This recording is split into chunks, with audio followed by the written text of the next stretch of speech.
Du coup, merci beaucoup d'être là. Il y a beaucoup de gens en Skélo, donc ça me fait plaisir. J'ai l'impression que on va pouvoir construire plein de choses autour de la parité, puisque ça a l'air de vous intéresser.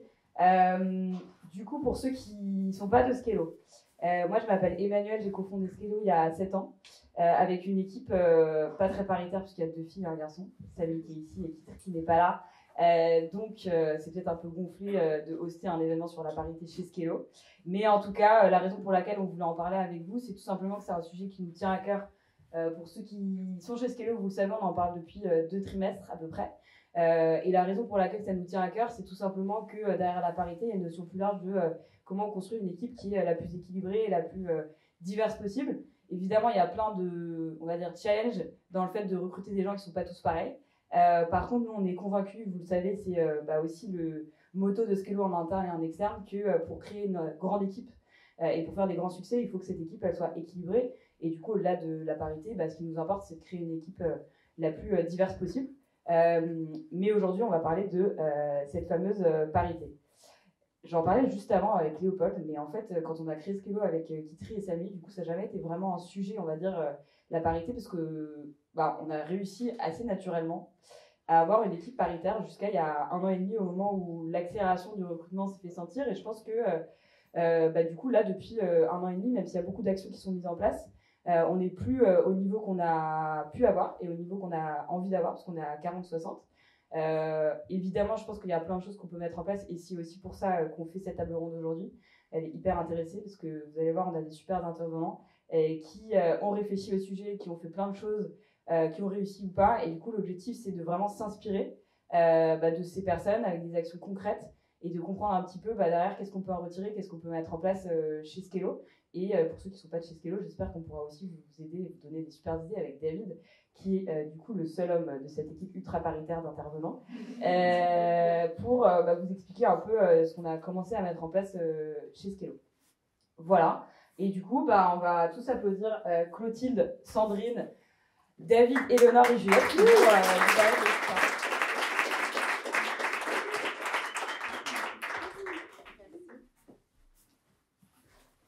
Merci Emmanuel. Est-ce que sans le micro, vous m'entendez ou pas? Ouais. Bon, on va essayer de le faire sans micro, ce sera un petit peu plus intimiste. Bonsoir à toutes et tous. Avant de vous présenter nos intervenants ce soir, je vais vous expliquer rapidement comment ça va se passer. Donc, la table ronde à proprement parler va durer un petit peu moins d'1 heure. Ensuite, on aura une session de Q&A, donc de questions-réponses. Donc, je vous invite à réserver vos questions pour ce moment-là. Et pour ceux qui le souhaitent, on poursuivra ensuite par un apéro juste au-dessus, au 7e étage, pour ceux qui souhaitent poursuivre les échanges dans un cadre un petit peu plus convivial et un petit peu moins formel. Voilà, ceci étant dit, je vous présente nos intervenants qu'on a l'honneur de recevoir ce soir. Donc on a avec nous Juliette Delas, qui est Head of SMEs chez 15 Tech. 15 Tech, c'est un accélérateur de carrière pour les femmes dans la tech. On a Éléonore de Lusignan, qui est Design Director chez Payfit. Bonsoir Éléonore. Payfit, donc c'est une solution qui permet de simplifier la paye pour les SMBs. On a David Vanek, que beaucoup d'entre vous connaissent, car il est CFHRO chez Skélo. Skélo, pour ceux qui ne connaissent pas, donc c'est une solution de gestion de planning et de pilotage RH pour les équipes de terrain.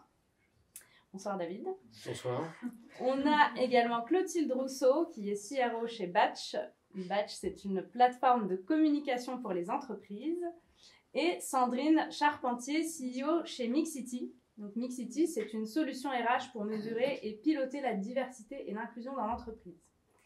Et donc justement, pour ouvrir cette table ronde sur le sujet de la parité et de l'inclusion, Sandrine, vous chez Mixity qui êtes dans la mesure, est-ce que tu peux nous en dire un peu plus sur où est-ce qu'on en est aujourd'hui sur ce sujet de la parité, comment ça se situe en France et plus particulièrement dans la tech? Merci, donc je suis ravie d'être là déjà, merci pour l'invitation et pour ceux et celles que j'ai croisés il y a quelques mois lors de votre séminaire Skélo et qui ont fait des chemins de l'inclusion, je suis contente de vous retrouver. Et donc en fait oui, la parité c'est déjà un vaste sujet en fait, parce que souvent on se dit quand on parle de l'égalité professionnelle femmes-hommes, on pense souvent aux écarts de salaire, à la représentation des femmes et des hommes dans les différentes strates de l'organisation d'une entreprise. On peut penser aussi aux équilibres de vie, on peut penser aussi aux questions autour de créer des environnements à la fois safe et valorisants pour tous et pour toutes, que ce soit sur les questions d'égalité femmes-hommes mais aussi de toutes les diversités. On peut parler aussi de toutes les politiques RH qui sont mises en place pour permettre à chacun et chacune de s'épanouir, d'avoir des évolutions professionnelles, du développement personnel et professionnel. Donc la parité, c'est assez large. Pour vous donner quelques chiffres, c'est vrai qu'aujourd'hui on progresse sur ces questions-là.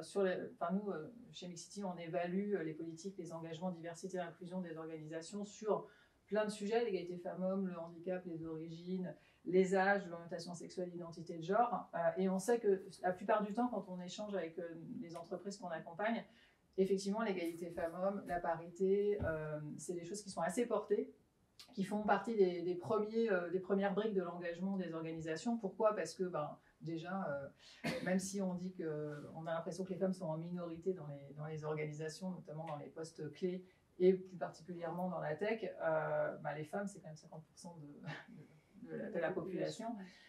Donc, elles sont considérées comme une minorité dans certains secteurs ou dans certaines strates des organisations, mais quand même, c'est un gros sujet qui concerne la moitié de la population. Donc c'est vrai que c'est un enjeu important. C'est un enjeu aussi qui est drivé par la réglementation. Donc en France, on sait qu'on a aussi des logiques de déclaration d'index égalité femmes-hommes. Aujourd'hui, on a plus de 70% des entreprises de plus de 50 employés qui doivent déclarer leur index d'égalité, on va dire notamment salariale. Et puis il y a une réglementation qui se renforce aussi en France sur le fait que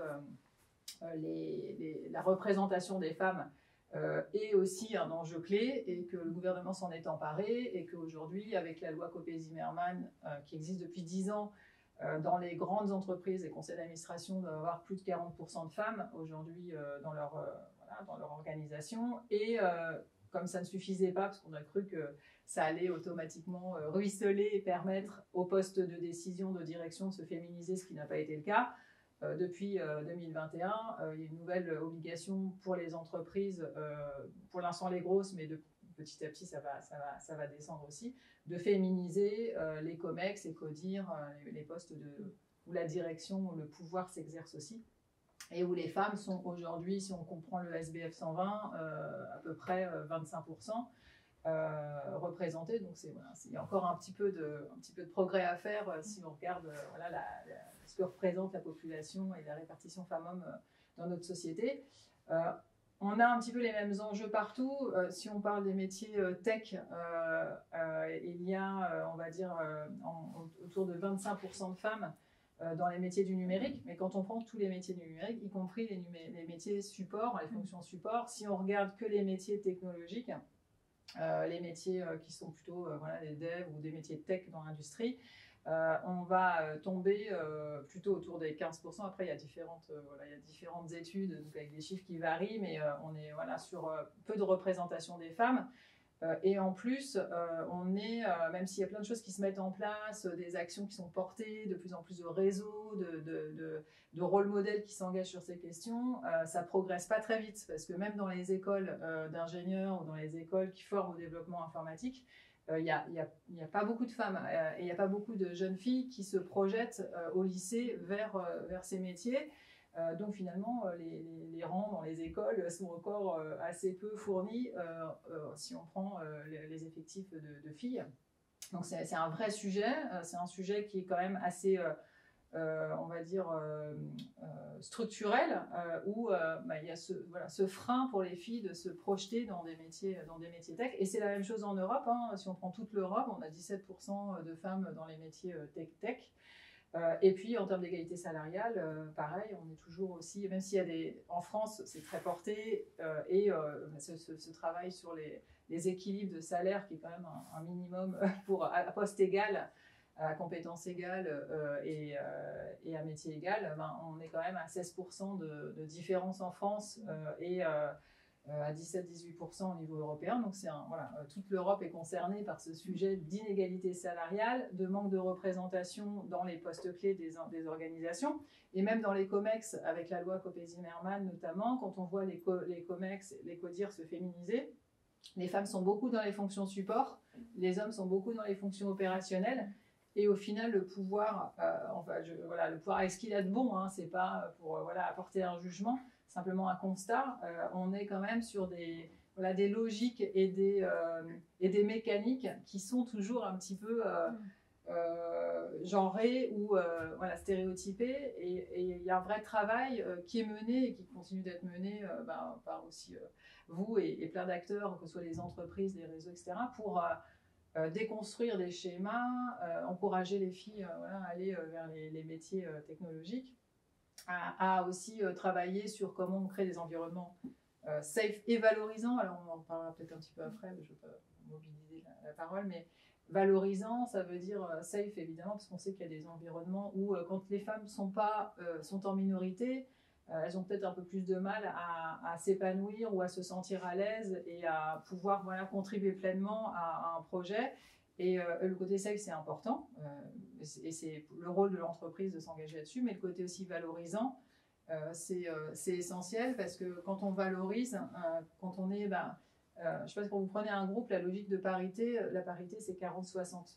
Pourquoi ? Parce qu'on sait que dans un groupe, que ce soit une femme, une personne LGBT, une personne noire, enfin peu importe, quand on est dans un groupe en minorité, on a moins tendance à prendre la parole ou à oser contribuer, ou à se retrouver aussi dans une logique de prendre sa place. Et quand on est à 40-60, enfin quand on est entre 40 et 60% d'une représentation, tout de suite on se retrouve à plusieurs à se reconnaître et à pouvoir aussi plus facilement porter des messages, contribuer et se faire entendre. Et donc c'est ça qu'on recherche, c'est aussi pouvoir avoir suffisamment de représentation pour contribuer pleinement à un projet, se sentir à l'aise et pleinement entendu. Tu parlais justement d'action, Sandrine, et je rebondis sur ce que tu disais par rapport à l'égalité salariale notamment. Et là, je me tourne plutôt peut-être vers toi, Clotilde, sur l'égalité salariale. Vous, chez Batch, vous avez mis en place pas mal de choses là-dessus, sur le Parental Act aussi. Vous vous êtes engagé par rapport à ça. C'est une des composantes aussi de ce sujet-là. Est-ce que ça suffit ? Est-ce qu'aujourd'hui, chez Batch, vous estimez que le travail est fait, on va dire, sur la parité ? Ou est-ce qu'il y a encore d'autres choses à mettre en place ? Non, le travail n'est pas fait. Je sais pas. Alors, je reprends juste ce qu'on a fait chez Batch. Chez Batch, on a pris la parité comme un sujet sur lequel on voulait bosser pour différentes raisons. Un peu par conviction perso, déjà, parce qu'on pense que c'est important. Aussi parce que, comme ce que tu as dit tout à l'heure, Emmanuel, on croit qu'une équipe équilibrée et diverse, c'est mieux. D'ailleurs, c'est prouvé, ça fonctionne mieux quand il y a plus de débat d'idées. Ça vient avec des challenges, mais on est persuadé que c'est mieux. Et enfin, de manière très pragmatique, chez Batch, on construit une équipe qui a fait x3 depuis 3 ans, et on n'a pas envie de se couper de 50% de la population pour recruter. Notamment dans des profils... Il y a des postes où il y a des pénuries de talents féminins, et ça se joue avant, mais il y a des postes où il n'y a pas de pénurie de talents féminins du tout. Et notamment les postes commerciaux. Moi, je suis en charge des équipes commerciales clients, il n'y a pas de pénurie de talents féminins. Donc voilà pourquoi on l'a fait. Ensuite, on a fait pas mal de choses. On a été assez intransigeant en effet sur l'égalité salariale à différents niveaux. Après, c'est facile à dire être intransigeant sur l'égalité salariale, mais ça veut dire qu'au sein d'une équipe à un niveau de seniorité, on ne tolère pas d'écart. Mais ça veut dire que parfois j'ai envie de recruter quelqu'un et je dois aller voir mon CFHRO et dire en fait on va recruter telle personne, mais on va aussi augmenter telle personne. Sinon on ne va pas recruter telle personne. Ou que je dois prendre un candidat au téléphone en lui disant écoute, en fait, je ne peux pas te donner ce que tu demandes parce que toute l'équipe est en dessous. Mais ça doit plutôt te rassurer sur ton futur chez Batch. Ça veut dire qu'on ne tolérera pas ça en ta défaveur, mais juste, je ne pourrais pas. Donc en fait, c'est aussi un engagement financier assez fort. Donc ça, c'est quelque chose qu'on a fait, on y tient. Après, on n'est pas parfait. On a plus de seniors masculins. Au global, on est à 40% de femmes seulement chez Batch. Dans les équipes client-facing, c'est 53% de femmes, donc on est content. Mais au global, ça veut dire que dans notre équipe tech, on n'est pas très loin. pour l'instant, en tout cas. Donc bon, on essaye d'être très intentionnel dans le recrutement et la promotion de femmes. Et on le met en avant.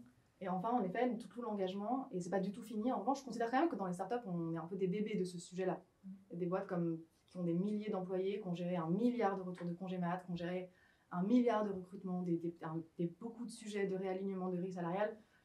C'est bien d'en faire, mais je considère quand même, on regarde quand même le sujet avec humilité. Nous, on a géré 3 retours de congé mat et on est là, waouh, quel challenge! Donc notre engagement, ça s'est beaucoup fait via tout ce qu'on a fait autour de la parentalité.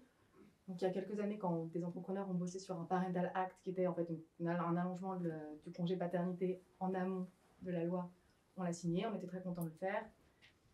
On a mis en place beaucoup de mesures en faveur de la parentalité, notamment on sponsorise des crèches d'entreprise.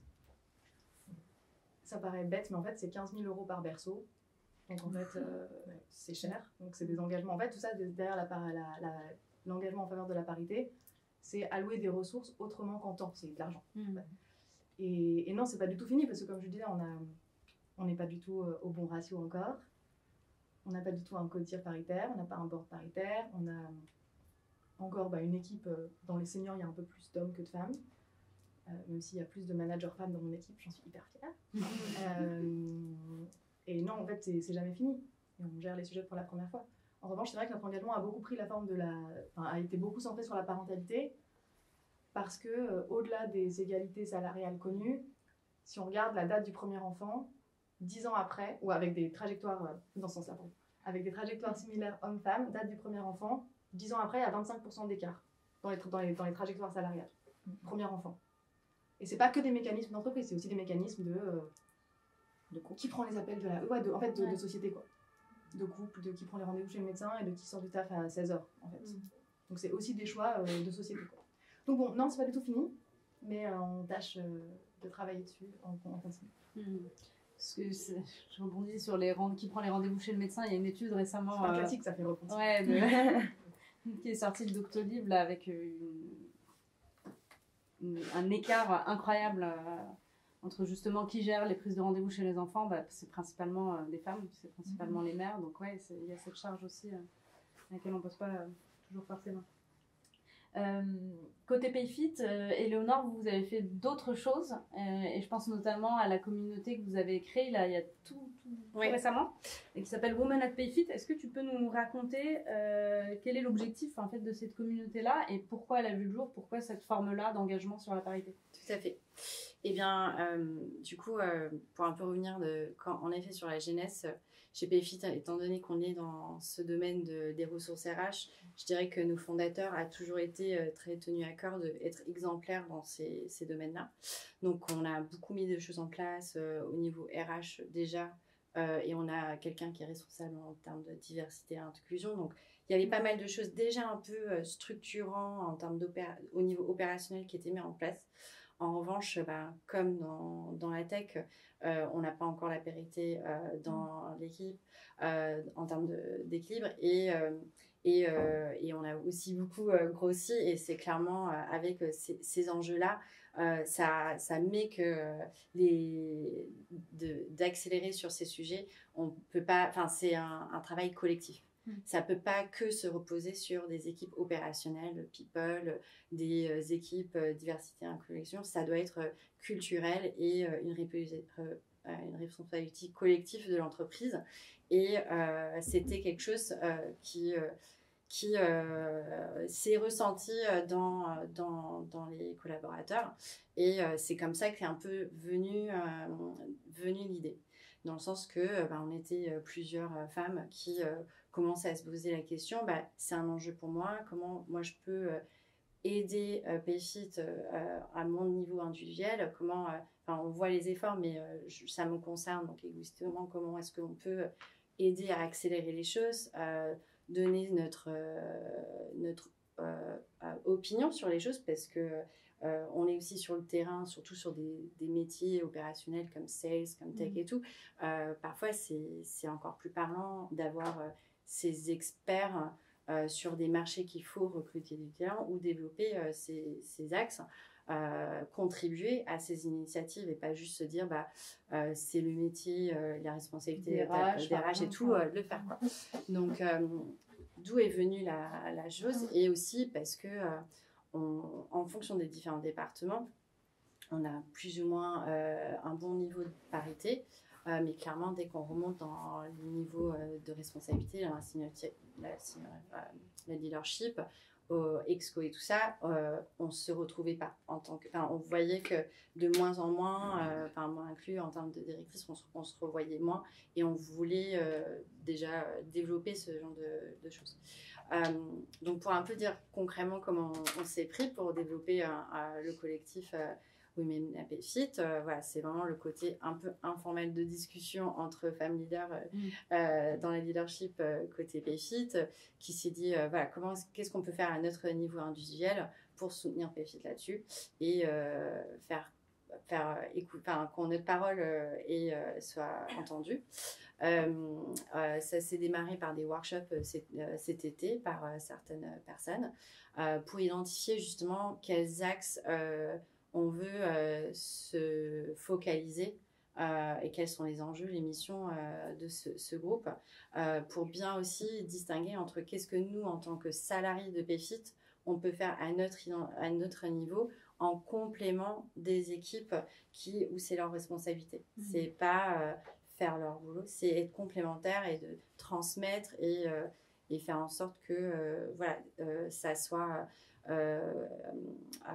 une forme d'éducation aussi, d'apprentissage et de sensibilisation à nos collègues qui sont plus sur le terrain, utilisant des managers dans la tech ou dans le sales ou au niveau différent opérationnel, qu'on puisse avoir une façon de communiquer, de relayer les infos pour faire diffuser. Donc les sujets, c'était vraiment le recrutement. Les grands thèmes, ça rejoignait ce que disait Sandrine, mais la rétention, le développement de carrière, l'équilibre pro-perso, la parité, bien évidemment. Mais donc, sur ces grands thèmes-là, qu'est-ce qu'on pouvait faire? Donc, en sortant de ces workshops qu'on a fait l'été dernier, 2 grands sujets où on semblait important de faire participer les payfitters à ces sujets, c'était la parentalité et le développement de carrière, mais en termes de qu'est-ce qu'on sont les axes en interne, et donc c'était le mentoring. C'était vraiment les 2 gros sujets qu'on se dit, là, on peut vraiment faire une action. C'est une responsabilité des managers d'être sensible à ça et de savoir comment, nous, en tant que personnes qui ont été, en tout cas, toutes les femmes qui sont chez PayFit qui ont quelque chose à apporter sur ce sujet de la parentalité ou de coaching, de mentoring, qui sont en capacité de faire ça, quel que soit de leur domaine, de leur métier, leur donner une opportunité de faire ça. Et donc, c'était là les 2 gros sujets qui en est sortis. Et donc, on a développé 2 groupes, working group autour de ça. Et vraiment, on voit ça comme un working group de salariés. Donc, on n'est pas de l'RH. On a des sponsors, on a des référents qui nous guident pour nous dire où focaliser notre énergie.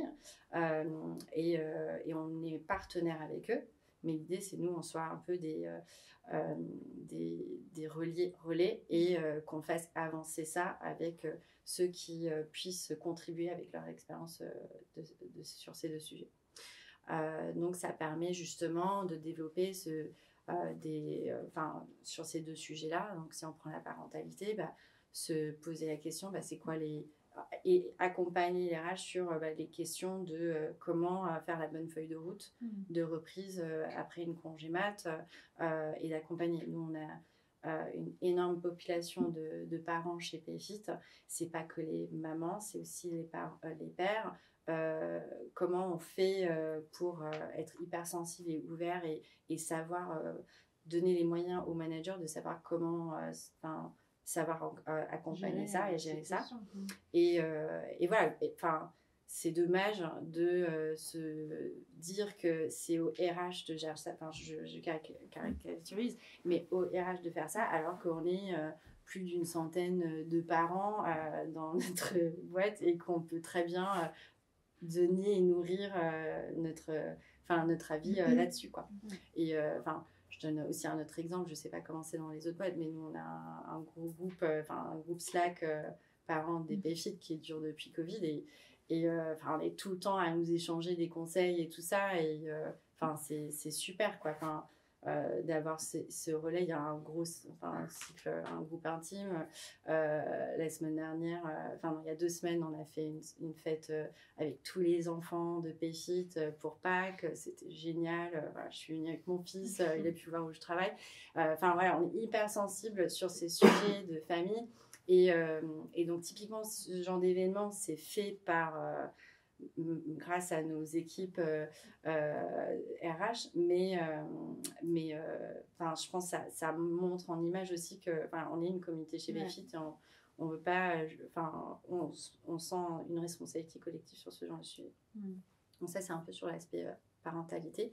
Et du coup, mentorat, donc moi, c'est ce sujet-là qui... je pourrais être à parler des 2 sujets, mais moi, mon expertise, c'est vraiment sur le mentorat. J'ai lancé une communauté de mentoring à l'extérieur dans la discipline du design.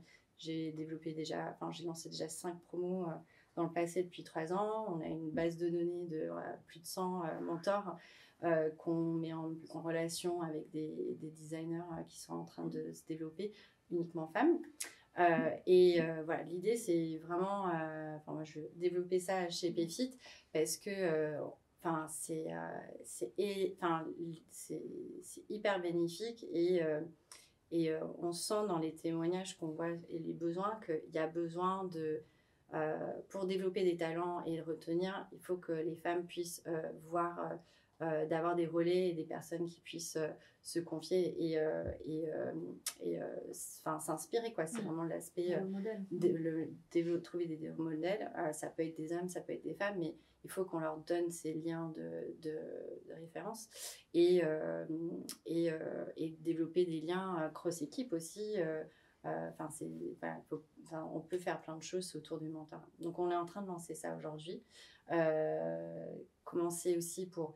L'enjeu, c'est vraiment le développement de carrière au sein de PFIT, de faire identifier les potentiels leaders, celles qui ont vraiment qu'on veut leur faire accompagner chez PFIT en tant que management et tout, en seniorité.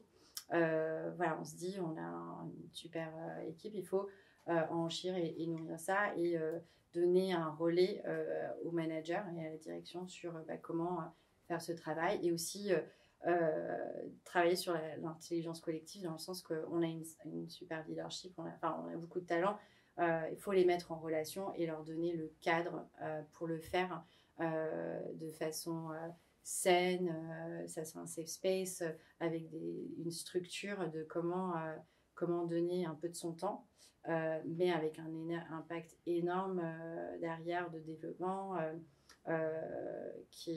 Quand on compare au recrutement, je pense que c'est peut-être moins coûteux, mais ça peut aller très loin.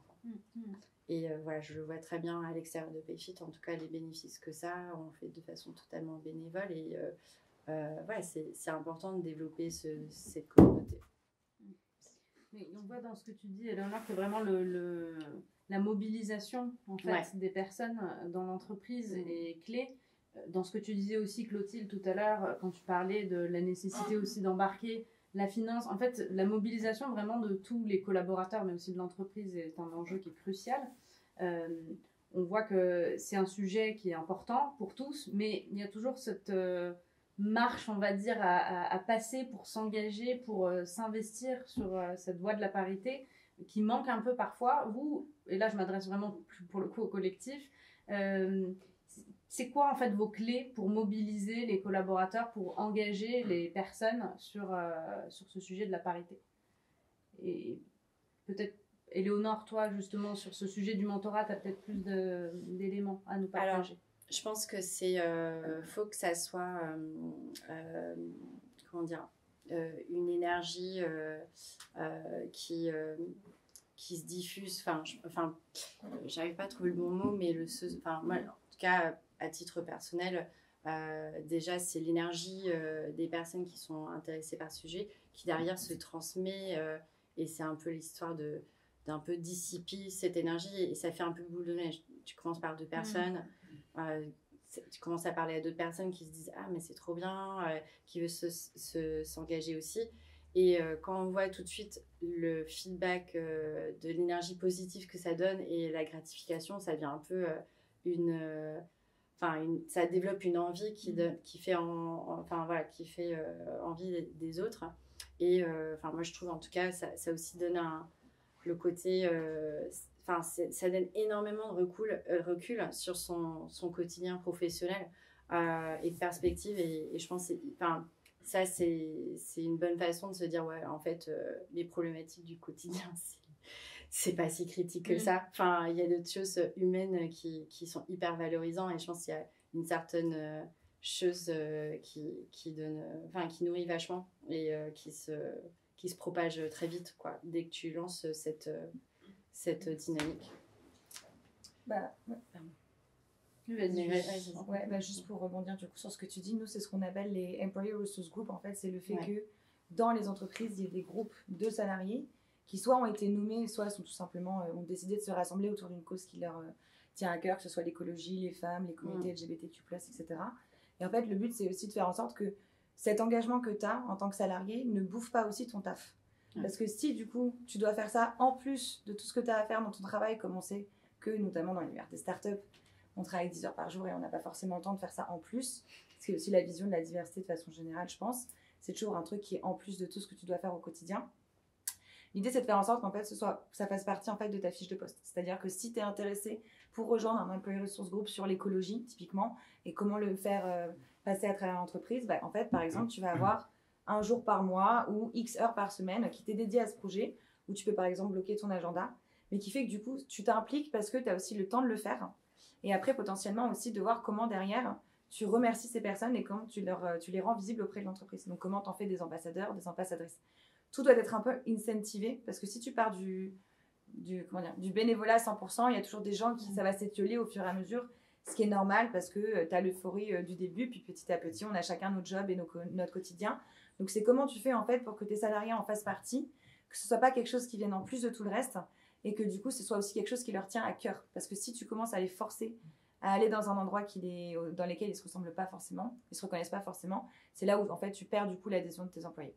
Et aussi surtout parce que ces employés ressources groupes, en tant que fondateur et C-level, c'est là où tu es plus proche de tes salariés. Par exemple, tu as l'exemple de Sheryl Sandberg à Google, qui était enceinte, et en fait, son parking était tellement loin de son bureau que tous les matins, elle devait se trimballer, elle et son bande de 8 mois. Et donc, elle est allée voir le big boss, et elle lui a dit, en fait, j'aimerais bien une place de parking qui soit plus proche de l'entrée pour les femmes enceintes en particulier. Comme lui, il n'avait jamais été enceinte, évidemment, il s'était jamais posé cette question. Mais c'est pas grave, dans le sens que du coup, il a écouté et il a changé aussi la façon dont le parking était défini en fonction des personnes aussi avec des handicaps, etc. Donc en fait, l'idée, c'est que tu peux aussi du coup permettre d'améliorer ton entreprise et de la changer concrètement sans pour autant derrière te dire que tu es responsable si ça fonctionne pas non plus. Donc c'est une façon aussi du coup de faire de la rétention de talent. Et typiquement, si tes parents, tu parlais des parents, si tes parents et que tu te rends compte que ta charge de taf elle est trop importante ou que ton rejour de congé maternité a été catastrophique parce que ça a été mal géré, si tu es partie de ce genre d'organisation-là, ça te permet aussi de pouvoir faire remonter ce genre de problème pour que ça n'arrive plus et que les choses soient améliorées de la part d'une personne qui l'a directement vécu. Une partie prenante, quoi. Exactement. Changement. Ouais. Sandrine, tu voulais rebondir ? Oui, ça rejoint ce que dit Juliette, mais ce qui est important dans les entreprises qu'on accompagne, quand elles ont un travail fort et engagé sur ces questions de groupes d'employés qui s'engagent sur la diversité et l'inclusion ou qui mentorent, ça relève vraiment déjà au début d'un engagement fort de la direction générale. En fait. Si les cofondateurs ou si la direction ne donnent pas cette impulsion, c'est un peu difficile aussi de faire émerger ce genre de dispositif ou d'organisation dans l'entreprise. Donc déjà, il faut qu'il y ait cette impulsion. Cette attente aussi qui soit fortement exprimée dans la politique diversité et inclusion en disant le mentorat c'est important. Et déjà, quand on est aussi dans les postes clés, de soi-même être dans cette approche de accountability, de responsabilisation sur ces enjeux-là, parce que le mentorat c'est essentiel pour répondre à ces enjeux de représentation, de donner à chacune la possibilité de se développer dans l'entreprise. déjà en tant que manager, leader, la première chose à faire, c'est de s'engager déjà soi-même aussi à être dans cette démarche de mentorer et de s'incentiver dans l'année avec voilà, des objectifs qu'on se fixe aussi, qui peuvent être fixés aussi à des managers dans des équipes où il y a une influence forte et qui peut aussi être évalué dans les entretiens annuels ou dans les interviews qui sont menées avec les équipes sur leur enjeu de performance. Cette question de diversité et d'inclusion, elle est importante aussi à évaluer comme une compétence professionnelle. C'est plus forcément voilà, quelque chose qui est sympa, où toi, tu es un peu plus, voilà, tu as la fibre parce que voilà, tu es directement concerné par un sujet. Non, ça devient une compétence en fait, importante, et cette compétence, elle est aussi intéressante à évaluer, à accompagner, à développer. Mais s'il n'y a pas forcément aussi cette volonté, on va dire, formalisée de la direction d'impulser ça, là, on le voit à Payfield, ben voilà, les fondateurs ont aussi contribué à cette démarche. On va rester de l'ordre de voilà, moi ça me touche donc je vais le faire, mais c'est pas quelque chose qui est formalisé, qui est encouragé ou qui est valorisé aussi comme une vraie compétence aussi, puisque finalement l'inclusion ça relève du comportement individuel. On peut voilà, mettre en place plein de choses structurelles, c'est très bien, ça contribue, ça met des garde-fous, mais au final, le comportement individuel fait qu'on se sent inclus ou non dans une équipe. Enfin, on l'a tous vécu, et je pense qu'on a tous des souvenirs ou des situations qui nous reviennent sur ces sujets-là, liés à des comportements individuels. C'est un peu comme ça qu'on l'aborde chez Skello. Que nous, on a la pyramide inversée, on a les patronnes, comme dirait Philippe, notre VP Sales. Et derrière, il faut faire vivre ça sans que ce soit une caricature. Parce que je trouve que le pire pour Skello, c'est que Emmanuelle est quitterie et elle l'incarnait toute seule. Et du coup, notre enjeu à nous, c'est un peu académique, mais c'est comme ça qu'on le fait. C'est de sensibiliser, former des couches intermédiaires, faire en sorte que ça fasse partie de l'ensemble des process qu'on gère. Donc c'est un peu mécanique, c'est probablement un petit peu moins cool, mais c'est pas négatif. Je veux dire, non, on parle pas des ambassadeurs. Non, on parle pas des ambassadeurs. On est là. Et du coup, non, mais on aimerait. Enfin, on en parlait avec Martin. Je pense qu'on n'a pas réussi à faire ça, par exemple. On n'a pas essayé. En revanche, on a une version un peu académique qui est très faillible encore. On est à 60-40, donc est-ce que c'est la parité? Je suis pas sûr. On essaie de détecter les comportements qui mettent en danger ou qui dévient. Mais derrière, qui doit porter la parité? Ça, c'est le sujet qu'on n'a pas totalement réussi à traiter, parce que ce qu'on se rend compte, c'est que sur des initiatives comme la parentalité, par exemple, si on délègue cette compétence à des gens qui s'y intéressent, en fait, c'est un peu ce que tu disais, ça a du mal à aller plus loin que la première intention. Et voilà, on cherche, on tâtonne, mais si on arrive à enclencher ça, plus une approche peut-être un peu académique, mais en tout cas systématique, je pense qu'on aura... Mais je pense que c'est clairement les deux, parce que chez Payfit, on met de la formation sur comment recruter des équipes diverses. Il y a aussi des choses très académiques, comme tu le dis, qui se met en place en même temps, mais nous, on l'a vu que c'est pas suffisant. Je pense que c'est pour ça que le groupe Employee Resource Group c'est né, parce qu'on s'est dit en fait ça prend du temps. Voilà, le recrutement, il y a des périodes et du coup il n'y a pas que ça, quoi. Il y a plein d'autres choses qu'il faut qu'on traite en parallèle et en complément, parce que faut faire l'aspect ambassadeur. C'est ça qui va aider un peu plus en tout cas valoriser aussi ceux qui sont ambassadeurs, pour rajouter la parole, renforcer et encourager les gens de parler sur ces sujets. Voilà, c'est ça. Ouais, c'est ça. C'est en tout cas l'intention. Exactement. La boule de neige dont tu parlais tout à l'heure. Mais après, j'ai l'impression que parce que nous, on a une dizaine d'exemples chez Batch d'équipes transverses qui se montent sur un sujet. Au final, on met un channel Slack en place et un meeting weekly, et au final, il ne se passe absolument rien. Malheureusement. Et j'ai l'impression que pour animer ce genre de groupe un peu transverse, parce qu'on est là, ça ne peut pas être porté que par les RH ou porté que par une personne un peu engagée solo. C'est faire des choses hyper concrètes. en disant bon, bah, là, on identifie tel truc, vous avez tel budget, telle temporalité. Et... En fait, sinon, nous, on a ça sur le sujet écologie. On est plein à être hyper engagés sur l'écologie. Il y a un challenge Slack en désuétude quelque part. J'ai l'impression que vous avez ça aussi.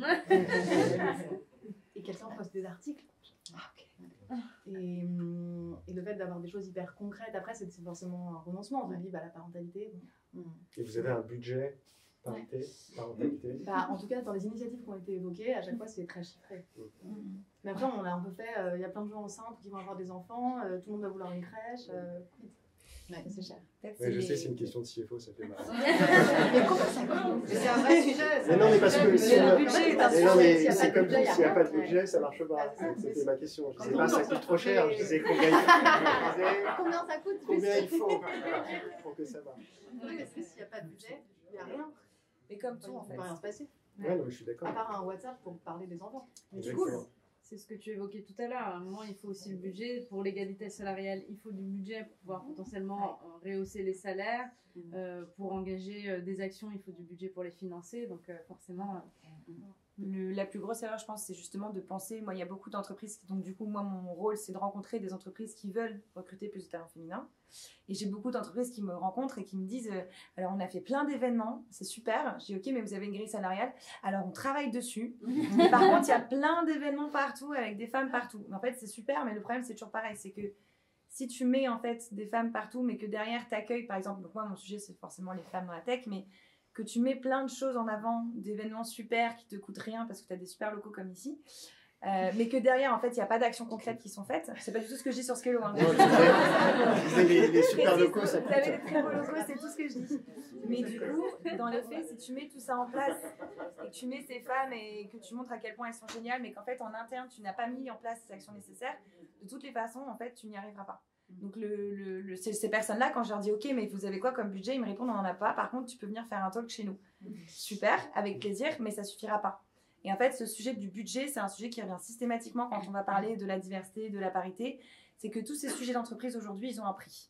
Et ce prix, si tu as envie de le mettre, il faut que tu comprennes en fait quels sont les enjeux derrière. Alors certes, c'est un coût, toi qui est du coup CHFRO, tu sais, mais ces budgets, en fait, c'est un investissement qui est sur le long terme aussi. C'est pas uniquement un budget où tu te dis je le fais pour satisfaire mes salariés. C'est qu'en fait, aujourd'hui, on est dans un marché des talents qui est tellement tendu que tout est un sujet de rétention. L'attraction, c'est bien, la rétention, c'est mieux.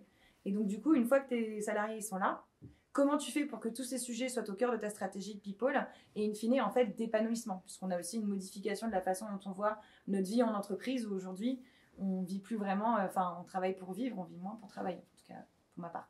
Donc, du coup, c'est important de savoir que toutes ces actions-là, elles sont mises en place par ta boîte, et ces actions-là, elles ont un coût.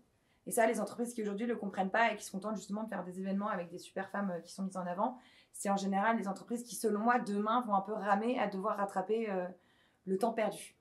Donc le budget, c'est clé. Il y a un ROI. Alors il y a un coût, mais il y a un ROI. Et il y a des objectifs derrière fixés. C'est toujours exactement. aussi, effectivement, se dire avec des on investit objectifs, d'argent, mais normalement, on doit aussi comprendre pourquoi on investit, quel ROI on attend. C'est surtout ça aussi, en fait. Hein, les OKR, quoi. Et derrière, le ROI doit être clair, suivi, traqué et permettre de dire on réinvestit l'année prochaine un budget complémentaire parce qu'on a réussi, on a obtenu les résultats qu'on attendait. C'est ça. Mais ça, c'est une question qui est, je pense, clé aussi dans ces sujets-là parce que tu disais, Juliette, on met en place plein de choses, on fait des talks, etc. Bon, il y a des actions pour lesquelles c'est très concret. Typiquement, l'égalité salariale, c'est assez binaire. À un moment, c'est soit on y est, soit on n'y est pas. Donc, c'est facile au final de mesurer l'atteinte de l'objectif. Il y a d'autres choses qu'on peut mettre en place et au final, c'est assez compliqué de mesurer le ROI. Vous, justement, c'est quoi vos mesures de ROI sur ces sujets, vos mesures d'atteinte d'objectifs sur le sujet de la parité? Je vais pas prendre la parole. Juliette? Ouais. Alors du coup, nous, il y a plusieurs sujets.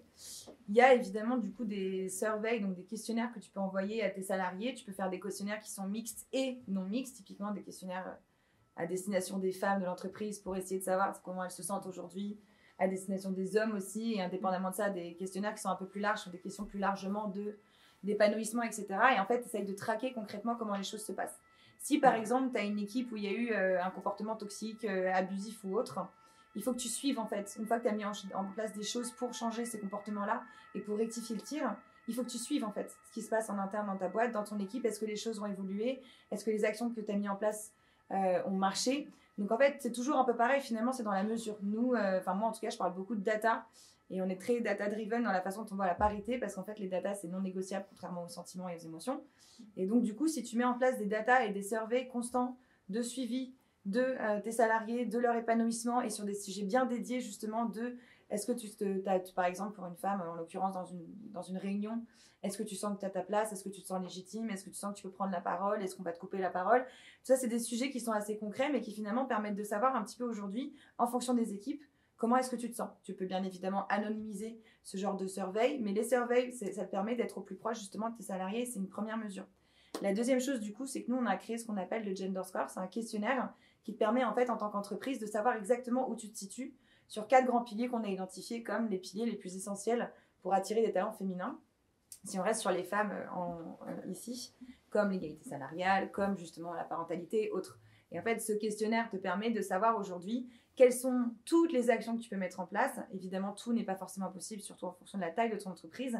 Mais du coup, en répondant à ces questions, ça te permet déjà de voir, de un, où tu te situes, mais aussi ça te permet de voir comment tu peux aller encore plus loin. Et donc, ça te permet de toujours faire le bilan. Et puis ensuite, il y a les datas que tu as dans ton entreprise qui sont, je me pose et je regarde combien j'ai de femmes dans la tech, combien j'ai de femmes au C-level, combien j'ai de femmes managers, combien j'ai de femmes dans les RH, le marketing et dans le produit. Et du coup, de voir un petit peu, du coup, est-ce qu'il y a des trous dans la raquette et comment, du coup, tu peux mener tes actions. Donc, être drivé par la data, en tout cas, et dans l'analyse constante de tes employés, de leur satisfaction, mais aussi de leur rôle et de leur niveau hiérarchique, ça permet déjà un bon début de mesure. Ok.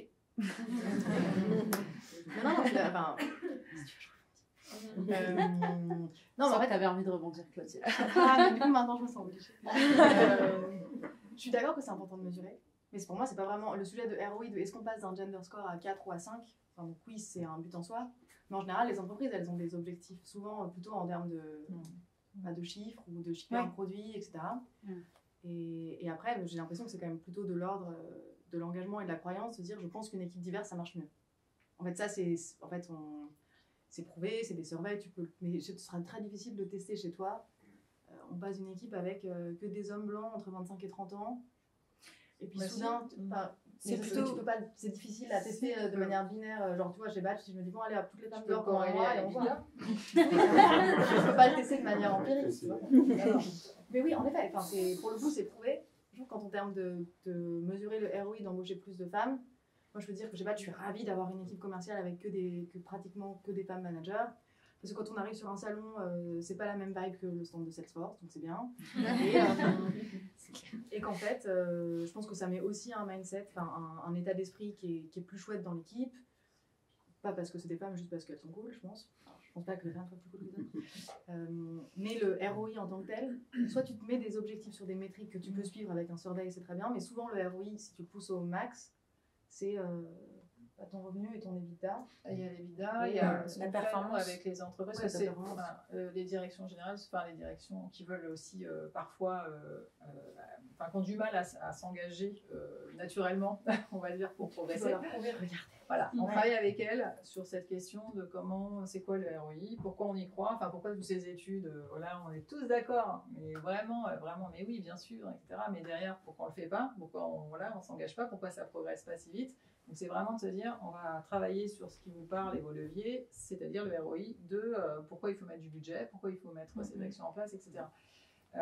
Et ça n'a rien de négatif, au contraire, ça permet aussi d'avoir une logique d'avancée, de progrès. Et donc là, on va travailler sur effectivement, pour vous, qu'est-ce qui pourrait être un moteur business de ce sujet-là. Et ce moteur business, il est souvent corrélé à effectivement des capacités à recruter de façon plus efficace ou à de recruter aussi des profils qui sont plus variés. Ça va être aussi le fait de retenir des personnes clés dans les organisations et de travailler sur aussi la promotion interne finalement avec tout un parcours qui va permettre d'éviter d'avoir des personnes qui s'en vont. On va regarder aussi, et notamment sur les parties de sondage, etc., la possibilité de regarder tous ces côtés un peu insidieux du quiet quitting ou des personnes qui viennent bosser, qui font voilà, le standard et puis qui repartent et qui se disent voilà, je ne vais pas forcément faire le kilomètre de plus. Parce que ce qu'on recherche aussi quand on est une entreprise, c'est l'engagement des personnes. Donc comment on arrive à garder cet engagement actif? Il y a plein de leviers, mais l'inclusion, c'en est un quand même assez important. Parce qu'on sait que quand voilà, on s'épanouit dans une équipe, qu'on est sur des projets, qu'on peut contribuer, ben, on est plus engagé, plus performant et plus efficace. Donc ça, voilà, ça fait partie de lui. Il y en a plein d'autres. Après, c'est vraiment à définir. On ne va pas avoir une culture d'inclusion. Elle se définit par rapport à l'ADN d'une organisation. C'est pas, on ne va pas plugger ou coller des trucs partout parce que ça ne marche jamais. Mais c'est comprendre, discuter, avoir des discussions courageuses là-dessus.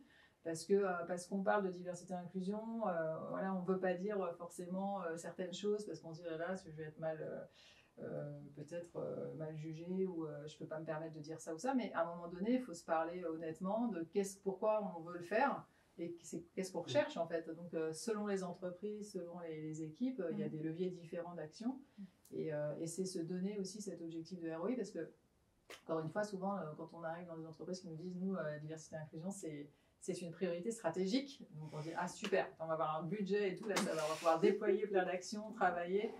Et donc, bah non, pas d'équipe, pas de budget. Donc priorité stratégique. Alors, vous pouvez m'expliquer ce qu'est une priorité chez vous, parce que là, du coup, s'il n'y a pas ce qui suit derrière, c'est un peu dissonant. Donc il faut essayer de comprendre pourquoi, en fait, on veut en faire une priorité stratégique, mais pourquoi derrière, on ne se donne pas les moyens.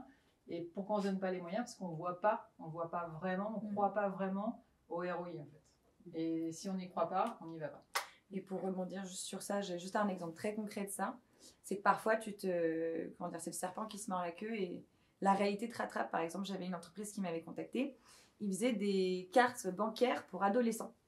Et donc, le produit ne marchait absolument pas. Et ils ne comprenaient pas. Et du coup, au bout d'un moment, en fait, ils se rendent compte que l'équipe tech est constituée, donc l'équipe tech des produits, de jeunes hommes de 25 ans.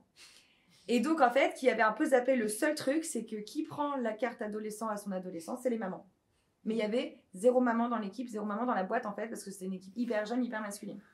Donc, ils se sont dit, pourquoi ça ne marche pas? Et donc, ils sont allés voir une maman, et donc, ils ont recruté une femme senior, maman, qui est arrivée et qui a vu le produit, qui a dit, c'est cata, en fait. Parce que ça ne correspond pas du tout à la personne qui va acheter, qui est en fait la maman, tout simplement.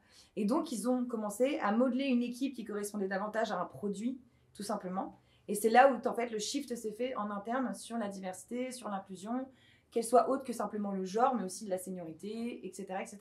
Et c'est en fait je ne citerai évidemment pas l'entreprise, mais c'est ce typologie d'exemple-là qui te montre en fait que ton produit finira par te le faire payer quelque part. Et typiquement, l'autre jour, j'étais avec un Head of Engineering qui voulait absolument, ses RH ne me répondaient pas. Et lui, il voulait absolument me rencontrer. Et donc, on se rend compte, sa RH n'arrive pas dans la réunion dès le début, elle était en retard. Et lui me dit, voilà Juliette, j'ai 3 femmes sur 30 dans mon équipe d'ingénieurs. On a un problème d'innovation, on a un problème de création. Notre produit n'avance plus, on est bloqué parce qu'en fait, on n'est que des mecs brillants, certes, qui ont fait Polytechnique, etc. Mais en fait, on a un tel manque de diversité que notre produit s'en ressent. Et là, il y a la DRH qui est arrivée et qui a dit un truc absolument horrible et la conversation s'est arrêtée là. Elle m'a dit, mais si on commence à ouvrir les vannes aux femmes, après, c'est la porte ouverte à toutes les fenêtres, notamment les communautés LGBT, et puis après, c'est quoi? Donc, je me suis dit, on va pas essayer de vous convaincre d'un sujet qui ne vous convainc pas. Mais voilà, et du coup, en fait, le Head of Engineering m'a écrit après cette conversation sur LinkedIn et m'a dit, voilà, Juliette, j'en suis convaincue, mais comme tu peux le voir, je suis seule, d'où l'importance aussi que ce soit aligné avec le top management. Et il m'a fait comprendre qu'il me recontacterait dans sa prochaine boîte. Voilà, mais du coup, c'est des exemples très concrets qui te montrent en fait que cette diversité, parfois, si tu n'y crois pas, en fait, ton produit, ton économie et ta croissance te le montreront d'une façon ou d'une autre. Et je ne suis pas sûr que la culture de l'OKR et du Metrics permette d'avancer très loin, en fait. Sur ce sujet-là, il y a quand même un engagement long terme. Et je sais qu'on a la culture de si on ne peut pas le mesurer, il ne faut pas investir, mais il y a des sujets où voilà, c'est des impondérables, enfin, c'est des non négociables. Et on ne le réfléchit pas tellement en termes de budget chez Skello, d'ailleurs. Il faudrait peut-être qu'on s'y mette. C'est bien, on apprend plein de trucs là. Mais c'est sûr qu'il faut des moyens pour le faire. En revanche, être capable de mesurer un ROI sur un an, je pense que c'est sans intérêt. Non, pas sur un an. C'est infaisable. Je rebondis justement, David, sur ta prise de parole chez Skello. Tu parles de Skello. Qu'est-ce qui est mis en place justement comme action sur le sujet de la parité? C'est un peu ce que j'expliquais. Alors, ça a été fait de manière très bien et très structurée par un homme. Et aussi, et une femme. On a d'abord considéré qu'il fallait sensibiliser, créer des référentiels communs. Donc, on a fait ces séminaires et créer un vocable commun pour que les gens comprennent de quoi on parlait. Parce qu'en fait, je pense que l'audience aujourd'hui prouve que tout le monde n'est pas tout à fait au courant qu'il y a un sujet, puisqu'il n'y a pas d'hommes, en fait. Il y a quand même beaucoup d'hommes, hein, On est franchement. 15. Moi, Ça y est, parce que vous êtes chez Skello, alors je pense que tous les hommes ici viennent de chez Skello. Voilà. C'est l'une des populations les plus masculines C'est que vrai j'ai vues personnellement. D'accord. Donc tout va bien. Et ensuite, on a formé ceux qui coachent et on a essayé de leur enlever leurs biais, parce que c'est quand même un sujet de biais à la base. Donc les managers, les recruteurs, on a fait un audit, un scan de toutes nos annonces de recrutement pour s'assurer que on ne disait pas. Vous savez tous les biais qu'on peut avoir. Voilà. Non, On a rajouté des et même dans la façon de parler des futurs recrutés, on s'est assuré que c'était fait de manière non genrée. Et derrière, on a fait un gros travail. On a des équipes, il y a des équipes qui sont très mixtes et des équipes qui le sont beaucoup moins. On a des métiers qui sont assez durs ou qui à l'origine étaient des métiers très masculins. Et donc, on en met en place ce que j'expliquais, la détection de comportements qui peuvent mettre en danger ou en tout cas mettre très mal à l'aise. On a mis en place des sanctions. Je pense qu'on a une tolérance proche de 0 sur tout un tas de comportements qui sont parfois considérés comme acceptables mais qui sont insupportables. Voilà. Et donc, il y a encore plein de choses qu'on peut faire, mentorer, coacher, s'assurer que... Mais la parité telle qu'elle, en fait, chez Skello, elle n'est pas mauvaise. Donc, ce qui prouve en fait qu'il faut aller beaucoup plus loin et il y a un travail de fond et d'éducation, mais qui est un travail de longue haleine. C'est sûr, il n'y a pas de baguette magique. Hein. Ça, c'est important de le dire. Il n'y a pas de baguette Et magique. c'est un travail de management et de formation. Et même quand la société a été fondée par des fondatrices, on voit bien que plus on grandit, plus on dilue, plus les biais arrivent, c'est invasif. Est-ce que c'est une société au sein d'une société? La Exactement. société même française ou même mondiale, quelque part, est biaisée de base. Donc, si tu essayes de changer les choses à ton échelle à toi, il n'empêche que les personnes que tu vas essayer de former et de coacher évoluent quand même dans un écosystème qui ne se limite pas à leur entreprise. Et donc, forcément, où ces biais et ces stéréotypes sont quotidiens.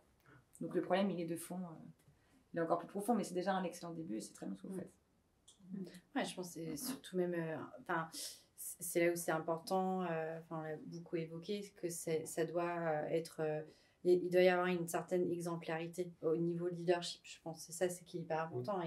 Et de montrer au niveau leadership une certaine zéro tolérance sur le sujet et de montrer des gestes qui font qu'ils suivent ce qu'ils disent. Ça, je pense, c'est hyper important. Enfin, je pense que c'est hyper important exemplarité. ça encourage en tout cas. Je pense que c'est au-delà de l'aspect financier des choses, parce que c'est sûr que c'est pas... Enfin, ouais, même juste d'un point de vue des sujets de grille salariale, c'est des choses qui sont hyper dures à mettre en place, quoi. Enfin, de faire un mouvement financier, des choses comme ça prend du temps. Mais l'important, c'est de voir les choses évoluer, la direction, l'intention, et que ça progresse, quoi. Et le speak-up, de parler. Ouais. La tolérance zéro et l'exemplarité. C'est ça, ouais. Je pense que c'est ça qui sera le plus encourageant. Et en parlant de messages, par rapport à la rétention, je pense que c'est des choses qui sont hyper importantes de montrer, parce que je pense que au niveau de femmes, c'est des indicateurs hyper importants, quoi. Si on ne voit pas, ça peut désengager, au contraire. Surtout pour les jeunes générations qui arrivent, qui sont beaucoup plus exigeantes que nos générations, entre guillemets, sur ces sujets et qui sont beaucoup plus regardantes aussi sur ça. Donc c'est un mouvement, entre guillemets, qui est un peu obligatoire. Moi, c'est ce que j'essaye de dire, on ne croit pas encore, mais j'y crois. Mais c'est l'avenir, quelque part. Et toutes les entreprises qui s'en rendent pas compte aujourd'hui, je pense qu'elles vont un peu galérer derrière. Tant mieux, du coup, elles mettront peut-être budget double et bouchée double. Mais voilà, c'est le moment, en tout cas, c'est vraiment l'avenir de nos sociétés, parce que nos sociétés sont en évolution, et donc le monde du travail, et in fine, les rapports au travail, quoi, tout simplement. Ouais, ça évolue plutôt dans le bon sens. Après, il y a des choses où on voit qu'on n'y est pas encore complètement, et même à la source. Si je reprends par exemple la problématique du recrutement dans la tech, aujourd'hui, c'est quelque chose qui pose problème tu l'évoquais tout à l'heure Sandrine, si on regarde dans le milieu de la tech, on n'est pas bon, mais ça va encore. Mais si on regarde plus précisément dans des métiers plutôt très genrés aujourd'hui, des devs par exemple, on voit qu'on a un problème de recrutement. Et là, je me tourne peut-être plutôt vers toi, Juliette. Vous êtes justement chez 15 Tech sur cette logique d'accélérateur de carrière. Pourquoi on a aussi peu de femmes aussi qui postulent? On sait qu'on a un biais dans les écoles aussi, c'est sûr. Mais pourquoi on a aussi peu de femmes qui postulent à certains postes? Alors, tous les biais, en fait, il faut savoir que tous les biais incorporés de genre, ça commence dès l'âge de 4 ans. Et à peu près à l'âge de 7 ans, tu as déjà incorporé, entre guillemets, ce que tu peux ou pas faire en fonction de ton genre. Donc ça commence très très tôt. Donc le travail, il est très tôt, le gouvernement s'en occupe, c'est un autre sujet. Mais du coup, tous ces stéréotypes-là qui sont imprégnés, qui sont en toi depuis la petite enfance, en fait, du coup, se répertorient évidemment au niveau scolaire, dans l'évolution qui va être au-delà du lycée. Parce que par exemple, au lycée, quand il y avait encore S, ES, etc., on avait quand même 50% de filles en S, sans problème là-dessus. Alors peut-être qu'elles ne le choisissaient pas forcément pour les maths, peut-être plus pour les SVT par exemple, mais il n'empêche qu'in fine, elles étaient sur ces matières-là. Donc en fait, ça n'a jamais été une question de compétence, ça va être plutôt une question de représentation. Par exemple, aujourd'hui, dans les manuels scolaires, c'est 6% de femmes qui sont citées ou qui sont mises en avant. Donc en fait, on a un profond manque de représentation, notamment dans ces métiers-là. Ce qui fait que tu as du mal à te projeter. Tous les mecs peuvent se dire demain je serai Steve Jobs. Si là je vous demande dans la salle, citez-moi une femme de la tech exemplaire, à part Ada Lovelace qui était en 1847, un peu compliqué, voilà. Parce qu'en fait il n'y a pas ces rôles modèles. Et ces rôles modèles, c'est ça aussi qui est indispensable et qui fait qu'aujourd'hui les femmes ont du mal à se projeter parce qu'elles n'ont pas forcément d'exemple. Donc l'idée c'est justement déjà il y a ce rôle d'exemple, il y a cette question de légitimité et puis il y a aussi cette question d'évoluer dans des écosystèmes qui sont très masculins, donc les écoles, on l'a vu avec Polytechnique, etc. Et les vagues de viols et d'agressions sexuelles qui ont eu lieu, c'est une réalité. Et cette réalité fait que si tu as vécu ça pendant ta scolarité, que tu n'as pas réussi à trouver ta place dans un écosystème très masculin, comment derrière tu fais pour te projeter dans une entreprise qui potentiellement va répéter les mêmes phénomènes? Sachant que je précise que nous on est là pour, je remets l'église au milieu du village. Selon moi, une entreprise qui est 100% féminine, ça ne fonctionne pas non plus. C'est tout le but. La diversité, c'est dans les deux sens. Une équipe qui est 100% féminine, ça ne fonctionne pas. C'est pareil. Et en fait, typiquement, nous, chez 15 Tech, par exemple, on a beaucoup de femmes. Au début, maintenant, on est à parité, mais on avait beaucoup de femmes. Et le premier homme qu'on a recruté, il était hyper flippé à l'idée de nous rejoindre. Il s'est dit, mais putain, je vais être avec des nanas toute la journée, ça va être l'angoisse. Et en fait, c'est un peu le même concept. Nous, femmes, on va répertorier des comportements dits féminins par la société actuelle. C'est un peu pareil dans ce qui se passe dans les écoles. Donc, quand ensuite tu arrives dans le monde de l'entreprise et que tu vas devoir à nouveau te confronter à une équipe qui est 100% masculine, ça va aussi du coup avec des comportements. Et la première raison pour laquelle on perd des femmes, ça va être la toxicité. Le harcèlement, du harcèlement moral au harcèlement sexuel, bien sûr, au sexisme quotidien, de commentaires sur ta jupe, etc.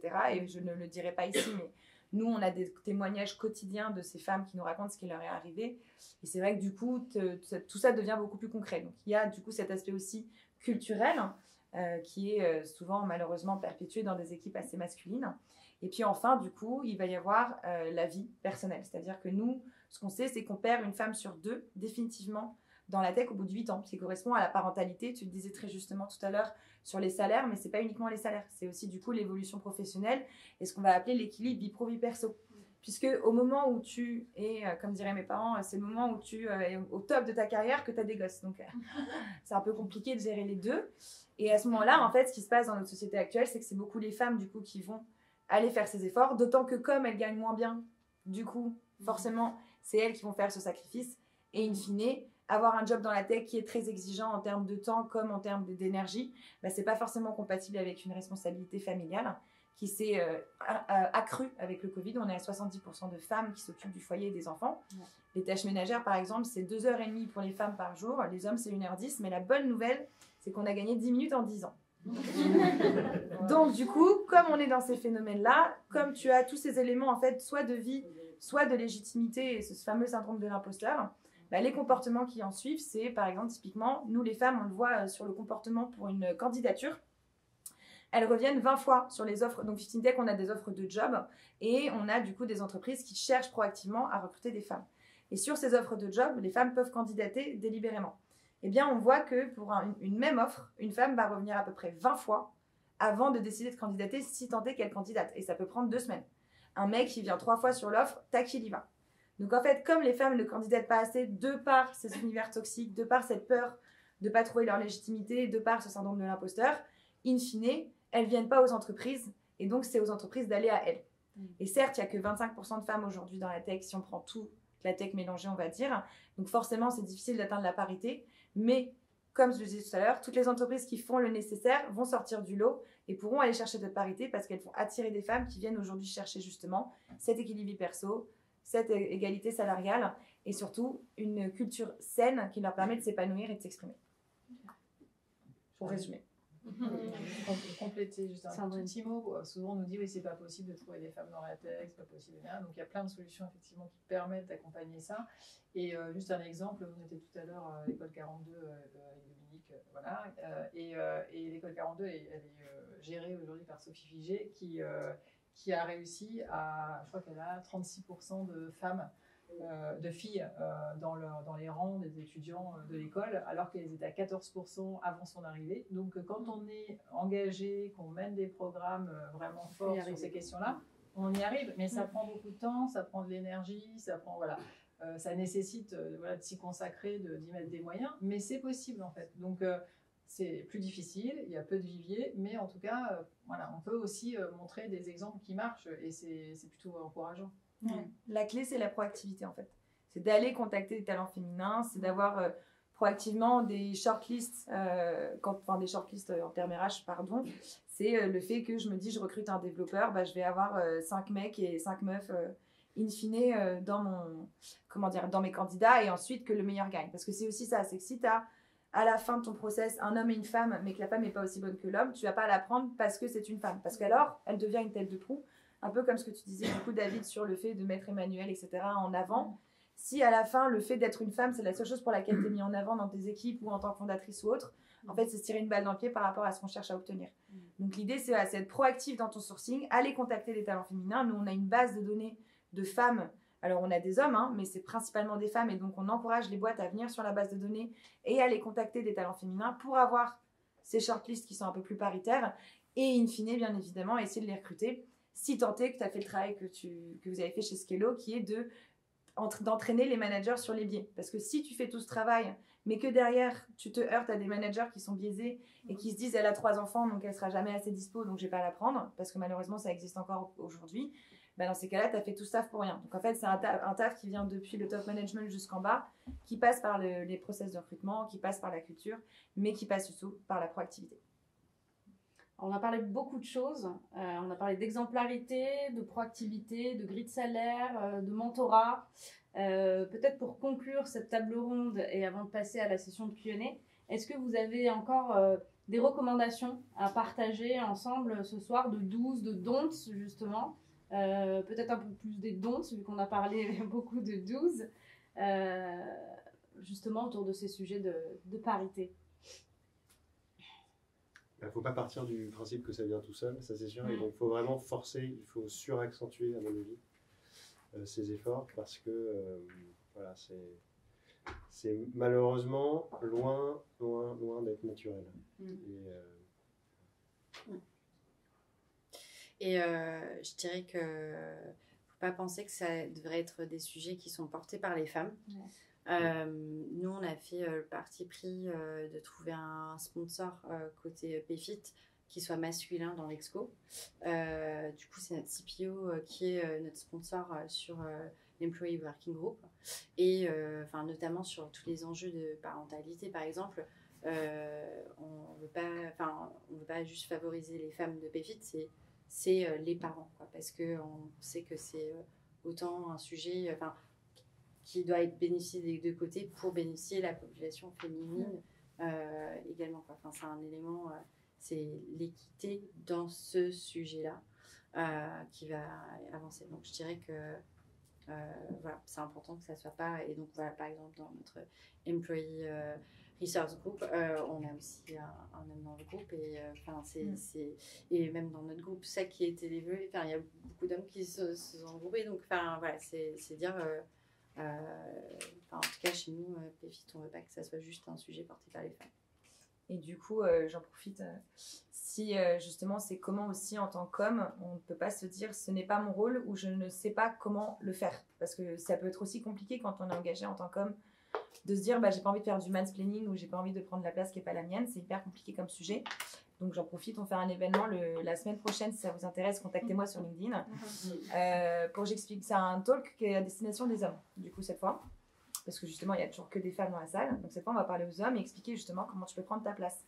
Et en fait, ce sujet, c'est ce que tu dis exactement, c'est que c'est la place de tout le monde, c'est le rôle de chacun. Et qu'il ne faut jamais se dire, oui, mais je ne devrais pas parce que vaut mieux essayer et se rater, objectivement, que de rester dans son coin et de ne pas tenter. Je pense que ça va faire une belle conclusion à cette table ronde. Merci à tous les intervenants. Je